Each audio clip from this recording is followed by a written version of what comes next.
দেশে প্রথমবারের মতো কোরাল বা ভেটকি মাছের কৃত্রিম প্রজনন করল কক্সবাজারের একটি বেসরকারি হ্যাচারি। গ্রিন হাউস মেরিকালচার নামক এই হ্যাচারি সম্প্রতি একটি কোরালের সফল কৃত্রিম প্রজনন করেছে। এর আগে সরকারি বা বেসরকারি পর্যায়ে কোনো হ্যাচারি এ ধরনের প্রজনন করতে পারেনি। হ্যাচারিতে আরও 20টি কোরাল থেকে কৃত্রিম প্রজননের মাধ্যমে উৎপাদিত হবে পোনা। কোরাল সামুদ্রিক মাছ, সাধারণত লবণাক্ত পানিতে বিচরণ করে। কোরাল ডিম ছাড়ে সাগরে। সেই সাগরের কোরাল মিঠা পানিতে পরিচর্যা করে কৃত্রিম প্রজননের মাধ্যমে পোনা উৎপাদন করেছে গবেষকরা। হ্যাচারিতে উৎপাদিত এসব পোনা মিঠা ও লবণাক্ত উভয় ধরনের পানিতে চাষ করা যাবে। নভেম্বর মাসের 4 তারিখ একটি মা কোরাল 10 লক্ষ ডিম ছাড়ে।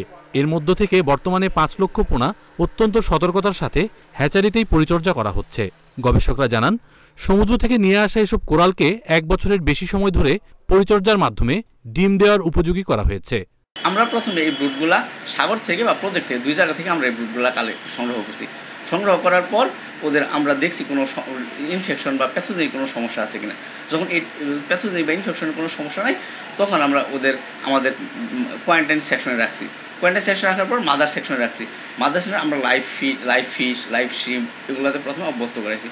অভ্যস্ত করে লাইভ থেকে আমরা আস্তে আস্তে ডেড শ্রিমে অভ্যস্ত করাইছি এবং আস্তে আস্তে আমরা আর্টিফিশিয়াল ফিডে অভ্যস্ত করেছি। অভ্যস্ত করানোর পর মাদারগুলো লালন পালন করার পর মাদার ব্রুড থেকে যখন ডিম পাড়ার উপযুক্ত হয়েছে এবং তারা ডিম দিছে।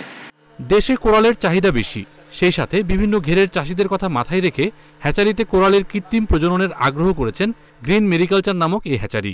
হ্যাচারির স্বত্বাধিকারী জানান, শীঘ্রই উৎপাদিত পোনা বাণিজ্যিক আকারে বাজারে ছাড়া হবে। বাংলাদেশে অনেকদিন ধরে আমরা চাচ্ছি মেরিন স্পিসিস বলতে বেসিক্যালি আমরা চিংড়ি ছাড়া আর কোনো আমাদের স্পিসিস নেই। তাই অনেকদিন ধরে বিভিন্নভাবে আমরা চেষ্টা করে আসছিলাম যে অল্টারনেটিভ কোনো কিছু করা যায় কিনা।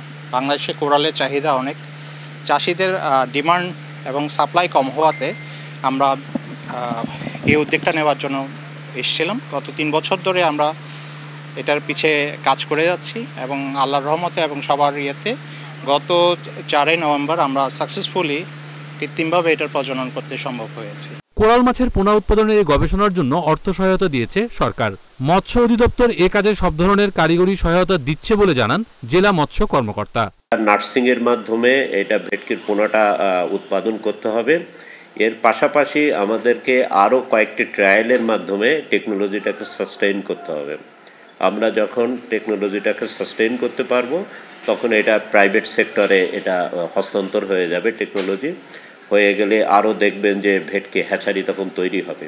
কোরালের কৃত্রিম প্রজননের গবেষণা কাজটি শেষ করতে সময় লেগেছে 20 মাস। এর পেছনে ব্যয় হয়েছে 2,50,00,000 টাকার বেশি। মুজাহিদ আহসান, ইন্ডিপেন্ডেন্ট ডিজিটাল।